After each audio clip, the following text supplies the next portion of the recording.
Il y a 7 ans, la femme que j'étais sur le point d'épouser m'a quitté pour mon frère fortuné. Aujourd'hui, aux obsèques de notre père, mon frère est arrivé avec elle, tout en éclat et suffisance. Elle s'est penchée assez près pour que je sente son parfum hors de prix et a murmuré: Alors, j'ai gagné, n'est-ce pas? Tu es toujours fauché. J'ai planté mes yeux dans les siens et j'ai dit calmement: Ouais, eh bien, voici ma femme. Elle s'est figée parce qu'à côté de moi se tenait quelqu'un qu'elle ne s'attendait jamais à voir. Quelqu'un qui allait anéantir tout ce qu'elle croyait savoir sur la victoire et la défaite. Je m'appelle Roland Moreau. J'ai 35 ans et depuis ces 7 dernières années, j'ai reconstruit une vie qui avait été détruite par les deux personnes en qui j'avais le plus confiance. Ce que je vais vous raconter n'est pas seulement une histoire de trahison. C'est découvrir que, parfois, la pire chose qui vous arrive devient la meilleure chose qui pouvait vous arriver. Mais avant d'entrer dans le détail de ce qui s'est passé à ces obsèques, avant de vous parler de la femme qui se tenait à mes côtés et qui a fait blêmir mon ex-fiancé, je dois vous ramener à l'époque où j'avais 28 ans, où je travaillais comme professeur d'histoire dans un lycée de Lyon, gagnant 32 000 euros par an et pensant avoir compris ma vie. Elle s'appelait Caroline Dubois. Elle avait 26 ans quand nous nous sommes rencontrés. Elle travaillait comme assistante dentaire dans le cabinet où j'allais pour mon détartrage annuel. Elle avait des cheveux auburn qui captaient parfaitement la lumière, des yeux verts qui semblaient te voir à travers vous, et un sourire qui pouvait vous faire oublier tous vos soucis. Nous avons commencé à sortir ensemble après que j'ai trouvé le courage de l'inviter suite à mon troisième rendez-vous cette année-là. Je n'avais jamais eu besoin d'autant de soins dentaires auparavant, mais je trouvais toujours des raisons d'y retourner. Notre relation était confortable. C'est le mot que j'emploierais. Confortable. Nous dînions dans des chaînes de restaurants, regardions Netflix le vendredi soir et parlions d'acheter une maison un jour, quand nous aurions assez économisé pour un apport. Caroline aimait l'idée de stabilité. Elle avait grandi dans une famille qui se débattait financièrement, son père passant d'un emploi à l'autre, et elle m'avait dit lors de notre quatrième rendez-vous qu'elle ne voulait plus jamais vivre comme ça. J'ai fait ma demande après 2 ans lors d'un voyage de camping dans les Alpes. Rien d'extravagant, juste nous deux, un feu de camp et une bague pour laquelle j'avais économisé. Et gagner pour Antoine signifiait avoir plus que tout le monde, surtout plus que moi. Notre père, Michel Moreau, avait toujours été plus dur avec moi qu'avec Antoine. Papa était un self-made man qui avait bâti une chaîne de magasins de bricolage à partir de rien. Il n'avait jamais compris pourquoi j'avais choisi l'enseignement plutôt que les affaires. Tu gaspilles ton potentiel, me disait-il lors des dîners de famille. Antoine comprend. Il sait que l'argent, c'est comme ça qu'on compte les points dans la vie. Antoine restait assis là, avec son sourire suffisant, absorbant l'approbation de papa comme une plante au soleil. Et moi, je restais assis là, à boire ma bière, me rappelant que j'avais choisi une vie d'utilité plutôt que de profit, que je faisais la différence dans la vie des enfants, que l'argent n'était pas tout. Mais parfois, tard le soir, je me demandais si papa avait raison, si j'avais fait le mauvais choix. Le dîner de fiançailles, c'est là que tout a commencé à s'effondrer, même si je ne l'ai pas vu à l'époque. Caroline et moi étions fiancés depuis 3 mois et nous avions organisé un petit dîner familial pour célébrer avec nos deux familles. Juste les parents, les frères et sœurs, rien d'extravagant. Nous avions choisi un restaurant italien dans le Vieux-Lyon, le genre d'endroit avec des nappes à carreaux rouges, des bougies et des bouteilles de vin. Antoine est arrivé avec 20 minutes de retard, a fait son entrée comme s'il montait sur scène et a immédiatement pris le contrôle de la conversation. Il a parlé de son dernier contrat, une fusion qui allait lui rapporter une prime substantielle. Il a commandé le vin le plus cher de la carte sans demander à personne d'autre ce qu'il voulait. Et il n'arrêtait pas de s'adresser à Caroline, lui posant des questions sur son travail, sa famille, ses rêves d'avenir. À l'époque, je pensais qu'il était juste amical, qu'il faisait un effort avec sa future belle-sœur. Caroline semblait charmée par l'attention, riant à ses plaisanteries, lui posant des questions sur ses affaires. Je me souviens m'être senti fier que mon frère et ma fiancée s'entendent si bien. Ma mère, Françoise, m'a pris à part quand je suis allé aux toilettes. Roland, chéri, a-t-elle dit, sa voix prudente. Peut-être surveille un peu combien Antoine parle avec Caroline. Tu connais ton frère. J'avais ri. Maman, il est juste gentil, ça va. Mais les mères savent des choses. Elle voit des schémas qu'on est trop proche pour remarquer. Au cours des mois suivants, j'ai commencé à remarquer de petites choses. Caroline mentionnant Antoine en conversation plus souvent que nécessaire. Antoine m'a parlé de ce restaurant qu'on devrait essayer. Antoine dit que le marché immobilier va s'effondrer bientôt. Peut-être qu'on devrait attendre pour acheter. Antoine pense que je devrais me renseigner sur la gestion de cabinets dentaires. Il dit que je suis trop intelligente pour nettoyer des dents pour toujours. Je me disais que c'était innocent. Antoine avait du succès, de l'expérience, quelqu'un dont l'opinion avait du poids. Bien sûr que Caroline valoriserait ses conseils. Puis sont arrivés les messages. Je n'étais pas du genre à vérifier le téléphone de Caroline. Je ne l'avais jamais été. Je n'avais jamais pensé en avoir besoin. Mais un soir, elle l'a laissé sur ma table basse pendant qu'elle allait prendre une douche, et une notification est apparue. Un message d'Antoine. J'ai hâte de te revoir. Hier soir était incroyable. Mon estomac s'est effondré. Je me suis dit que ça ne pouvait pas vouloir dire ce à quoi ça ressemblait. Il devait y avoir une explication. Peut-être qu'il s'était croisé quelque part. Peut-être que c'était pour une surprise qu'il me préparait. J'ai ouvert le fil de messages et mon monde s'est écroulé. Des mois de messages, de flirts, de planification de rendez-vous secrets, du contenu explicite que je ne répéterai pas ici. Ils couchaient ensemble depuis au moins 4 mois. Se retrouvaient dans son appartement pendant que j'étais au travail, corrigeant des copies et préparant mes cours, complètement inconscient que ma fiancée me trahissait avec mon propre frère. Les messages ne parlaient pas que de sexe. Ils parlaient d'un avenir ensemble. Antoine disait à Caroline qu'elle méritait mieux qu'un prof fauché qui n'arriverait jamais à rien. Caroline disait à Antoine qu'elle avait fait une erreur en me disant oui, qu'elle s'était contentée de la sécurité au lieu de viser le succès. Un message d'Antoine m'est resté. Roland a toujours été la déception de la famille. Papa le sait, je le sais. Et au fond, tu le sais aussi. Tu mérites quelqu'un qui peut te donner la vie que tu veux, pas quelqu'un qui va te maintenir dans la médiocrité pour toujours. Quand Caroline est sortie de la douche, enroulée dans ma serviette, souriant comme si de rien n'était, j'étais assis sur le canapé, avec son téléphone dans la main. Roland, qu'est-ce que... a-t-elle commencé. Depuis combien de temps ai-je demandé, ma voix étonnamment stable. Je ne sais pas de quoi. Ne me mens pas. Pas maintenant. Depuis combien de temps tu couches avec mon frère? Elle est restée là un long moment, l'eau dégoulinant de ses cheveux sur mon tapis. Puis quelque chose dans son visage a changé. La culpabilité a disparu, remplacée par quelque chose de plus dur. Du défi peut-être, ou du soulagement que le secret soit enfin découvert. 5 mois, a-t-elle dit, depuis la fête d'anniversaire de ton père. C'était quand j'avais été désigné conducteur, m'occupant de papa qui avait trop bu, m'assurant que tout le monde rentre bien. Pendant que j'étais le fils responsable, Antoine avait fait son move. Pourquoi ai-je demandé, bien que je connaisse déjà la réponse. Caroline s'est assise en face de moi, ne prenant plus la peine de se cacher. Parce qu'Antoine peut me donner la vie que je veux. Roland, j'en ai marre de calculer pour tout. Marre de choisir entre acheter de nouveaux vêtements et économiser pour une maison. Marre de planifier un mariage que je ne peux pas me permettre. Antoine m'emmène dans des restaurants où l'addition coûte plus que ton salaire hebdomadaire. Il m'a acheté un bracelet le mois dernier qui coûte plus cher que ta voiture. Je pensais que tu m'aimais. Je t'aimais, a-t-elle dit. Et pendant un moment, j'ai vu quelque chose comme de la tristesse dans ses yeux. Je t'aime d'une certaine façon. Tu es gentil, tu es stable, tu es sûr. Mais sûr ne suffit plus, Roland. Je veux plus. Et Antoine peut me donner plus. C'est mon frère. Et c'est un meilleur homme que tu ne le seras jamais. Les mots sont sortis froids, factuels. Je suis désolé si ça fait mal, mais c'est la vérité. Tu as choisi d'être prof en gagnant des clopinettes pendant qu'Antoine bâtissait un empire. Tu as choisi la médiocrité pendant qu'il choisissait le succès. Et moi, je le choisis lui. Elle est allée dans ma chambre, s'est habillée et a fait ses bagages avec les quelques affaires qu'elle gardait chez moi.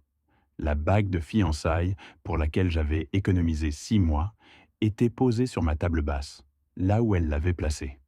Elle n'a même pas regardé en arrière en franchissant la porte. Je suis resté assis dans mon appartement à fixer cette bague et j'ai réalisé que j'avais tout perdu. Ma fiancée, mon frère, ma foi en la famille, tout en l'espace de 21 minutes. Le lendemain, j'ai appelé Antoine. Il a répondu à la troisième sonnerie, sa voix portant cette satisfaction suffisante qui me hantrait pendant des années. « Je me doutais que tu appellerais », a-t-il dit. « Comment as-tu pu faire ça ?»« Comment j'aurais pu ne pas le faire ?» a répondu Antoine. « Caroline est une femme formidable, Roland. Intelligente, belle, ambitieuse. Elle mérite quelqu'un qui peut égaler son ambition. Quelqu'un qui ne se contente pas d'être un baby-sitter glorifié avec un salaire de misère. Elle était fiancée à moi. Et maintenant, elle est avec moi. C'est comme ça que le monde fonctionne, petit frère. Les forts prennent ce qu'ils veulent. Les faibles se plaignent d'équité. On est de la famille, Antoine. » Il a ri, vraiment ri. « La famille n'est qu'un accident de naissance, Roland. Ça ne veut rien dire. Caroline m'a choisi parce que je suis la meilleure option. Peut-être que ça t'apprendra que tes choix ont des conséquences. » J'avais envie de conduire jusqu'à son appartement et lui mettre mon poing dans la figure, mais je ne l'ai pas fait. J'ai juste raccroché et je suis resté assis là, me sentant comme si quelqu'un m'avait évidé avec une cuillère. Le pire est arrivé 2 semaines plus tard, quand Antoine et Caroline ont officialisé sur les réseaux sociaux. Des photos d'eux dans des restaurants chers, à des galas de charité, en voyage dans la vallée de la Loire. Caroline portant des vêtements et des bijoux de créateurs que je n'aurais jamais pu me permettre. Chaque poste était comme un couteau dans la poitrine. Ma mère a appelé en pleurant. « Roland, je suis désolé. J'aurais dû dire quelque chose plus tôt. » J'ai vu comment Antoine la regardait, mais je pensais... J'espérais qu'il ne ferait pas vraiment. Mon père a appelé aussi, mais son message était différent. « Tu dois passer à autre chose, fiston. » Caroline a fait son choix. Antoine a fait le sien. Se battre là-dessus ne changera rien. Accepte-le et concentre-toi sur ta propre vie. Aucune excuse, aucune reconnaissance que ce qu'Antoine avait fait était mal, juste de la déception que je ne puisse pas mieux le gérer. C'est là que j'ai réalisé que j'étais vraiment seul. Les 6 mois suivants ont été les plus sombres de ma vie. J'ai perdu 7 kilos parce que je n'arrivais pas à manger. Je ne dormais pas plus de quelques heures d'affilée. J'arrivais au travail avec une tête de mort-vivant, faisant semblant d'enseigner tout en me sentant mort à l'intérieur. Mes élèves l'ont remarqué. L'un d'eux, un gamin nommé Kevin, qui s'asseyait toujours au fond, est resté après les cours un jour. « Monsieur Moreau, ça va? Vous avez l'air vraiment triste ?» J'ai essayé de balayer ça, mais Kevin n'a pas lâché l'affaire. Ma mère dit que quand on traverse quelque chose de dur, il faut continuer quand même quand on n'en a pas envie. Elle dit que c'est à ça que ressemble le courage. La mère de Kevin était parent célibataire avec 2 boulots. Je l'avais rencontré aux réunions parents-prof, j'avais vu l'épuisement dans ses yeux, la détermination, et voilà que son gosse essayait d'encourager son prof qui s'effondrait. Cette conversation m'est restée. La mère de Kevin n'avait pas le luxe de s'effondrer. Elle continuait juste. Peut-être que je devais faire pareil. J'ai commencé à voir une thérapeute nommée Dr Claire Rousseau. Elle était chère, ça grignoterait mon budget déjà serré, mais elle valait chaque euro. Dr Rousseau m'a aidé à comprendre que ce qu'Antoine et Caroline avaient de fait ne disait rien sur ma valeur en tant que personne et tout sur leur caractère. « Vous avez choisi une carrière basée sur les valeurs », m'a-t-elle dit pendant une séance. Ils se sont choisis l'un l'autre basés sur la cupidité et le statut. Qui pensez-vous va être plus heureux à long terme? Ils ont l'air assez heureux sur toutes leurs photos, ai-je dit amèrement. Les réseaux sociaux, c'est un best-of, Roland. Personne ne poste les disputes, les doutes, les moments où ils réalisent qu'ils ont bâti une relation sur des fondations de trahison. Laissez du temps au temps. J'ai commencé à courir. Pas parce que je voulais, mais parce que j'avais besoin de faire quelque chose de cette colère qui brûlait en moi. 8 kilomètres par jour, puis 12, puis 16. La douleur physique était plus facile à gérer que la douleur émotionnelle. Et lentement, très lentement, j'ai recommencé à me sentir moi-même. Mais j'ai aussi pris une décision. J'en avais fini d'être la déception de la famille.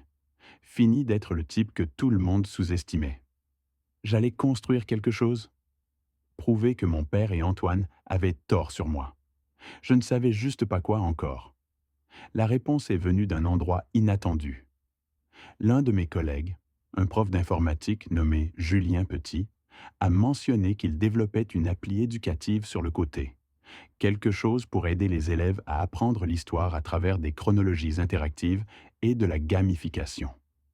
Le problème, a dit Julien pendant le déjeuner, c'est que je peux construire le logiciel, mais je ne connais pas assez les programmes d'histoire pour le rendre vraiment utile. Chaque fois que j'essaie d'écrire du contenu, ça sonne comme un article Wikipédia. Tu veux de l'aide? Ai-je proposé. Cette conversation décontractée est devenue un partenariat.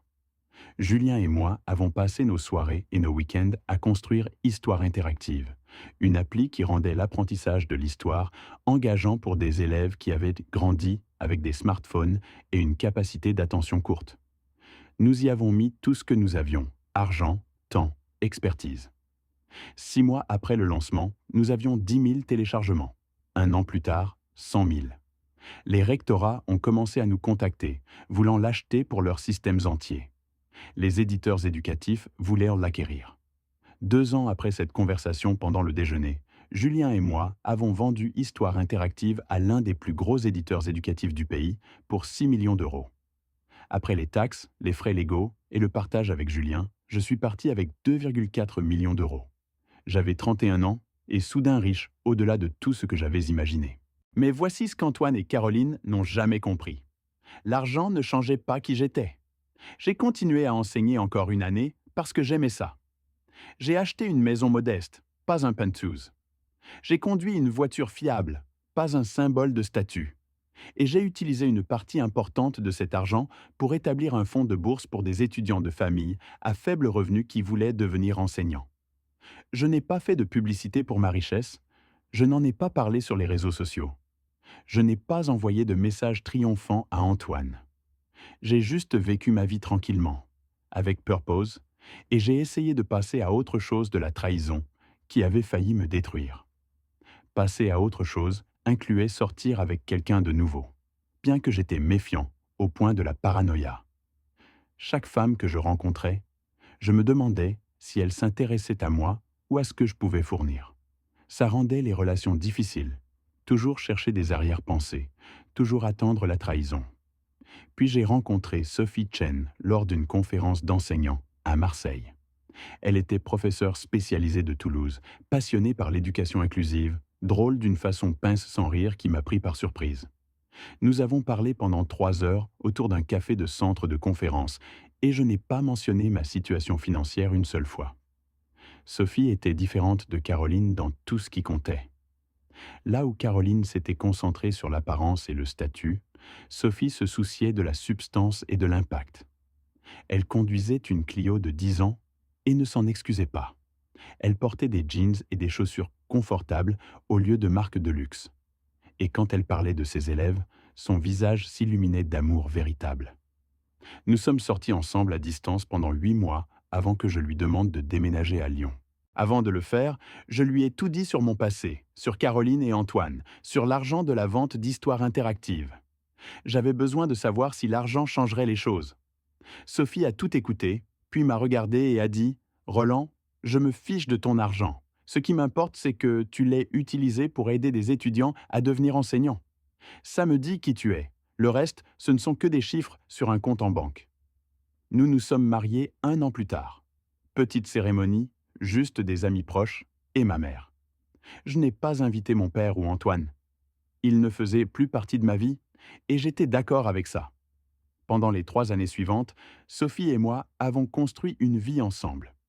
Nous avons voyagé pendant les vacances d'été, organisé des soirées-jeux avec d'autres enseignants, parlé de peut-être fonder une famille un jour. J'étais heureux, vraiment heureux, d'une façon dont je n'avais jamais été avec Caroline. Puis mon père est mort. L'appel est venu de ma mère un mardi matin. « Roland, c'est ton père. Il a eu une crise cardiaque massive, il est parti. » J'ai ressenti quelque chose, mais ce n'était pas du chagrin. C'était plutôt comme fermer un livre qu'on n'avait jamais vraiment aimé lire. Mon père et moi n'avions pas parlé depuis 6 ans. Pas depuis que je lui avais dit que je n'assisterais pas au mariage d'Antoine et Caroline. Il m'avait traité d'ingrat, avait dit que je gardais rancune pour quelque chose qui s'était avéré pour le mieux. « Il va y avoir des obsèques », a dit maman. « Je sais que les choses ont été difficiles, mais j'ai besoin de toi là-bas. S'il te plaît, Roland, pour moi. J'ai regardé Sophie, qui me regardait avec des yeux inquiets. On y sera, ai-je dit à maman. Les obsèques ont eu lieu à l'église Saint-Michel, la même église où mon père avait assisté à la messe chaque dimanche pendant 40 ans. J'ai mis un costume sombre et je me suis tenu au fond avec Sophie, regardant les gens défiler, associés d'affaires, employés de ces magasins de bricolage, voisins, familles, amis. Puis Antoine et Caroline sont entrés. 7 ans avaient-ils passé depuis que je les avais vus en personne. Antoine semblait plus vieux, quelques cheveux gris, des rides autour des yeux qui n'étaient pas là avant. Il portait un costume qui coûtait probablement 5 000 euros. Mais quelque chose en lui semblait diminuer, comme s'il travaillait trop dur pour paraître prospère. Caroline était à son bras, portant une robe noire qui criait ⁇ Cher !⁇ Elle avait bien vieilli, toujours belle, mais il y avait quelque chose de dur dans son visage maintenant. Quelque chose qui n'était pas là quand elle avait 26 ans. Ils m'ont vu debout là, avec Sophie. Le visage d'Antoine est devenu soigneusement neutre. Les yeux de Caroline se sont élargis légèrement, puis rétrécis alors qu'elle observait Sophie, traitait ce que sa présence signifiait. Après le service, les gens se sont rassemblés dans la salle paroissiale pour le café et les souvenirs. J'étais debout avec Sophie, écoutant l'un des anciens partenaires d'affaires de mon père raconter des histoires quand Antoine s'est approché. « Roland », a-t-il dit, tendant la main comme si nous étions des connaissances d'affaires. « Merci d'être venu. » J'ai regardé sa main un long moment, avant de la serrer brièvement. Maman m'a demandé d'être là. Bien sûr. Le sourire d'Antoine était forcé. C'est gênant. C'est le cas? Ai-je demandé. Je n'avais pas remarqué. Caroline est apparue aux côtés d'Antoine, et j'ai vu ses yeux évaluer Sophie avec le calcul d'un bijoutier examinant le travail d'un concurrent. Roland, a dit Caroline, sa voix doucereuse. Ça fait si longtemps? Pas assez longtemps, ai-je répondu calmement. Elle a ri, comme si j'avais fait une plaisanterie. Toujours amère, je vois, après toutes ces années. La main de Sophie a trouvé la mienne, serrant doucement, me rappelant de rester calme, de ne pas m'engager. Je ne suis pas amère, ai-je dit. Je suis reconnaissant. Tu m'as rendu service. Le sourire de Caroline a vacillé. Un service? Tu m'as montré qui tu étais vraiment avant que je fasse l'erreur de t'épouser. Ça vaut plus que n'importe quelle bague. Antoine s'est avancé légèrement, mode protecteur activé. Allez, Roland, on est aux obsèques de notre père. On ne peut pas être civil? Je suis civil, ai-je dit. Civil serait de vous ignorer complètement. Ce que vous m'avez fait n'était pas civil, Antoine. C'était de la cruauté calculée. Mais j'ai tourné la page. Visiblement, a dit Caroline, sa voix dégoulinante de sarcasme en regardant Sophie. Mais je dois dire, je m'attendais à ce que tu finisses avec quelqu'un d'un peu plus impressionnant. C'est là que Sophie a pris la parole, sa voix calme mais ferme. Impressionnant comment?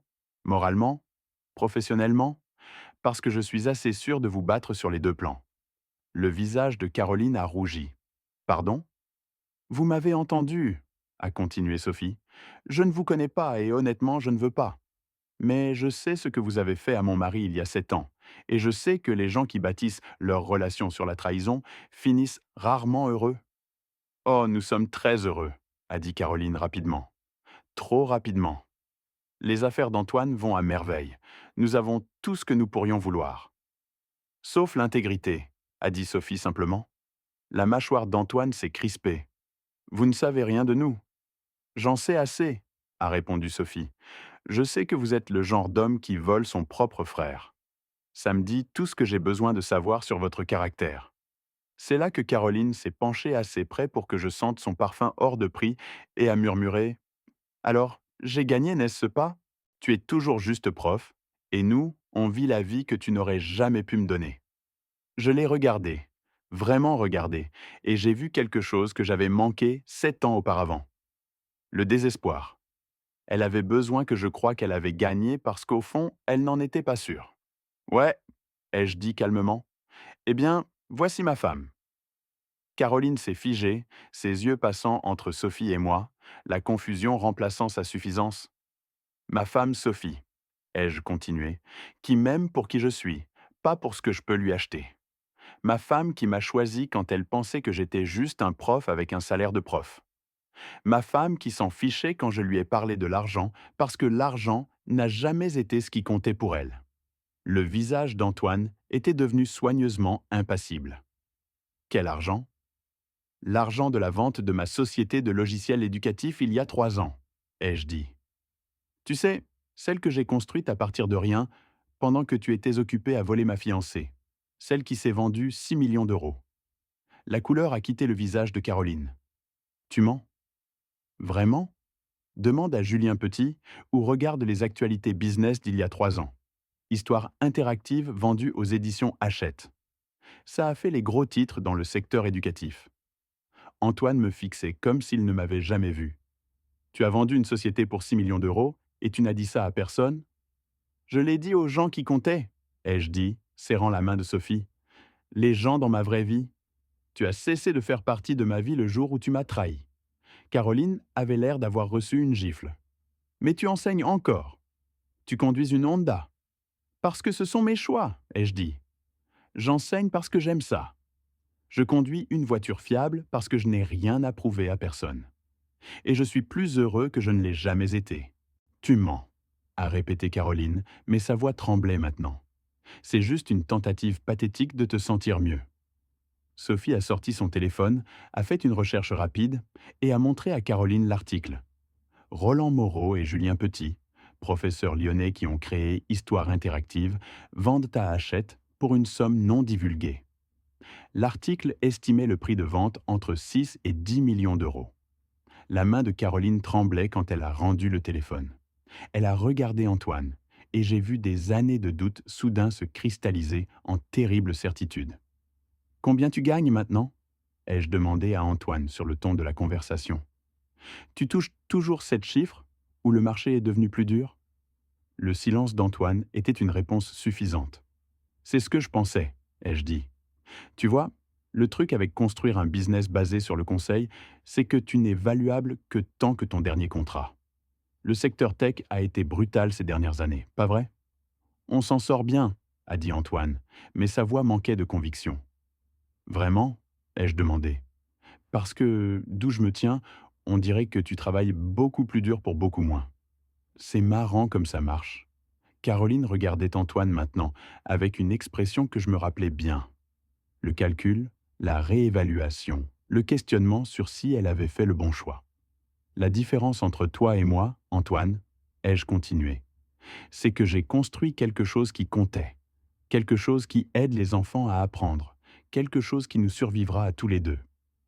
Qu'est-ce que tu as construit à part une réputation de trahir la famille?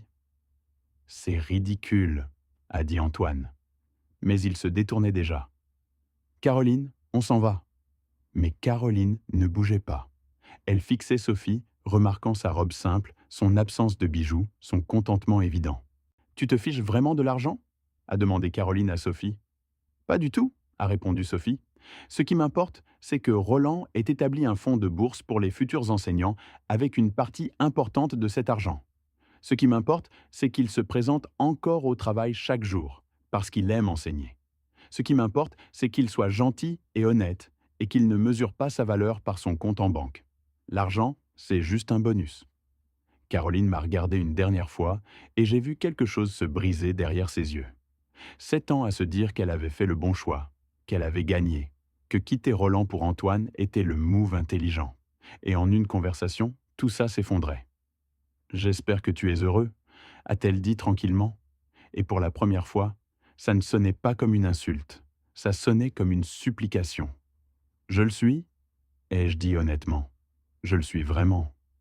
Antoine a attrapé le bras de Caroline et l'a pratiquement traîné vers la sortie. En partant, je l'ai entendu lui dire quelque chose, sa voix tranchante d'accusation. Il a répondu avec colère, sur la défensive. La façade du couple parfait craquait, et je n'étais même pas triste de le voir. Ma mère est apparue à mes côtés, ayant observé tout l'échange depuis l'autre bout de la salle. C'était intense, a-t-elle dit doucement. Ça faisait 7 ans que ça couvait, ai-je répondu. Ton père aurait été fier, a dit maman. Pas d'Antoine, de toi. Il s'était trompé sur moi, Roland. Je pense qu'il le savait à la fin, mais il était trop têtu pour l'admettre. J'ai regardé autour de moi, la salle paroissiale, les gens qui disaient au revoir à mon père, et j'ai réalisé que j'avais déjà dit mon au revoir il y a des années. Quand il avait choisi le succès d'Antoine plutôt que ma dignité, quand il avait clairement dit que l'argent comptait plus que le caractère. Tu es prête à rentrer a demandé Sophie. Plus que prête. En marchant vers notre voiture, j'ai pensé à tout ce qui s'était passé. Il y a 7 ans, perdre Caroline avait semblé la fin de mon monde. Maintenant, je comprenais que ça avait été le début de quelque chose de meilleur. Antoine avait pris Caroline pensant qu'il gagnait une compétition. Mais tout ce qu'il avait vraiment fait était me sauver d'un mariage qui nous aurait lentement empoisonnés tous les deux.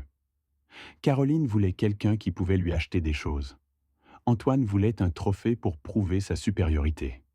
Il se méritait. J'avais trouvé quelqu'un qui me voyait vraiment, et aimait ce qu'elle voyait. Quelqu'un qui m'avait choisi quand j'étais juste prof et qui n'avait pas changé quand elle avait appris que j'étais riche. Quelqu'un qui valorisait les mêmes choses que moi, qui me faisait rire, qui me donnait envie d'être meilleur. Ce n'est pas gagner ou perdre. C'est juste trouver la bonne personne, enfin. 6 mois après les obsèques, j'ai eu un appel de ma mère. Roland, je pensais que tu devais savoir. Antoine et Caroline divorcent. Je suis désolé d'entendre ça, ai-je dit. Et je le pensais. Pas parce que je voulais qu'ils soient heureux ensemble, mais parce que le divorce fait mal, peu importe qui le traverse. Caroline l'a quitté, a continué maman. Apparemment, elle avait une liaison avec l'un des partenaires d'affaires d'Antoine, quelqu'un de plus riche. Antoine est dévasté. J'ai pensé à ça un moment. Caroline faisant à Antoine exactement ce qu'elle m'avait fait. La symétrie était presque poétique. Comment Antoine le prend ai-je demandé. Pas bien. Il m'a appelé hier soir en pleurant. Il disait qu'il ne comprenait pas comment Caroline pouvait lui faire ça après tout ce qu'il lui avait donné. J'ai ri, je n'ai pas pu m'en empêcher. Il est sérieux a dit maman. Complètement. J'ai essayé de souligner l'ironie, mais il ne voulait pas entendre. Il demande si tu accepterais de lui parler. Dis-lui que j'espère qu'il trouvera quelqu'un qui l'aimera pour qui il est, pas pour ce qu'il peut fournir. Et dis-lui que c'est le seul conseil que je suis prêt à lui donner. Maman est restée silencieuse un moment. Tu as vraiment tourné la page, pas vrai? Oui, ai-je dit, regardant à travers la pièce où Sophie corrigeait des copies à notre table de cuisine, complètement absorbée par son travail. Il s'avère que la meilleure revanche, c'est juste de bien vivre. C'était il y a 2 ans. Sophie et moi avons maintenant une fille, Léa, qui a 14 mois et a la détermination de sa mère et apparemment mon entêtement. Nous enseignons toujours, vivons toujours dans notre maison modeste, conduisons toujours des voitures fiables. Je vois ma mère régulièrement. Elle fait partie de la vie de Léa. Une grand-mère aimante qui comprend enfin que le succès ne se mesure pas en euros. Je n'ai pas parlé à Antoine depuis les obsèques. Aux dernières nouvelles, il travaille comme consultant pour la société de quelqu'un d'autre, essayant de reconstruire sa réputation. Caroline en est à son 3e mariage, chassant toujours la richesse, toujours convaincue que le prochain homme riche va enfin la rendre heureuse. Le fonds de bourse que j'ai établi a envoyé 12 étudiants à l'université pour devenir enseignants. 3 d'entre eux ont déjà diplômé et enseignent dans des communautés défavorisées. Ça compte plus pour moi que n'importe quelle somme d'argent sur mon compte. Les gens me demandent parfois si je pense jamais à ce qu'aurait été ma vie si Caroline ne m'avait pas quitté pour Antoine. Et la vérité, c'est que j'y pense. Je pense à comment j'aurais été marié à quelqu'un qui me voyait comme un moyen plutôt qu'un partenaire. Je pense à comment j'aurais manqué de rencontrer Sophie, manqué d'avoir Léa, manqué de construire quelque chose qui compte vraiment. Ce qu'Antoine et Caroline m'ont fait était l'une des choses les plus cruelles qu'on puisse faire à quelqu'un. Ils ont trahi ma confiance, détruit ma famille et ont failli me briser complètement. Mais ils m'ont aussi libéré pour devenir qui j'étais destiné à être. Ce jour-là aux obsèques, quand Caroline a demandé si elle avait gagné, elle posait la mauvaise question. Ce n'était jamais une compétition. C'était 2 personnes faisant des choix sur quel genre de vie elles voulaient vivre et quel genre de personne elles voulaient être. J'ai choisi l'intégrité plutôt que l'apparence, l'utilité plutôt que le profit, et le vrai amour plutôt que le statut convenable. Et 7 ans plus tard, debout dans cette salle paroissiale avec Sophie à mes côtés, j'ai pu voir Caroline réaliser qu'elle avait fait le mauvais choix. Ce n'est pas de la vengeance. C'est juste le karma qui finit par venir récupérer ce qui lui est dû. Le meilleur, je n'ai rien eu à faire sauf vivre ma vie, être honnête, travailler dur et aimer les gens qui méritent mon amour. Tout le reste s'est arrangé tout seul. Alors oui, Caroline, je suppose qu'on pourrait dire que tu as gagné. Tu as eu Antoine, tu as eu son argent, tu as eu le style de vie que tu voulais pendant un moment. Mais moi, j'ai eu Sophie, j'ai eu Léa, j'ai eu la paix. J'ai pu construire quelque chose de significatif. Et j'ai pu dormir la nuit en sachant que chaque chose dans ma vie a été gagnée honnêtement, choisie délibérément et bâtie sur des fondations qui ne s'effondreront pas dès que quelqu'un de plus riche arrive. Merci d'avoir écouté mon histoire. Si elle t'a touché, laisse un like, écris en commentaire ce qui t'a le plus parlé et abonne-toi à la chaîne. Beaucoup d'autres histoires arrivent. Ce n'est pas la fin de la mienne, c'est seulement le début de quelque chose de meilleur.